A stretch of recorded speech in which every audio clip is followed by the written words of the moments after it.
रस्त्याने चालत असताना एका सुंदर अशा पुष्प पसाऱ्याने माझं लक्ष वेधून घेतलं. मनात विचार आला, कुणी लावला असेल हा? मला नाही वाटत कुणी लावला असेल.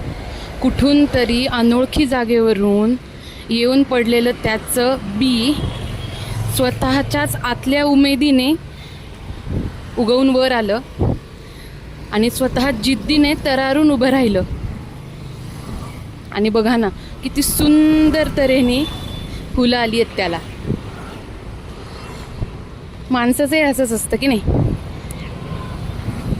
कुठून तरी येऊन एखाद्या ठिकाणी बसणं आणि तिथे आपली पाळंमुळं खोल रुजवणं, याला वेळ लागतो खरा, पण आपणही इतक्याच सुंदर तऱ्हेने उमलून येऊ शकतो. फक्त जिद्द असली पाहिजे. आणि ह्या गोष्टींनाही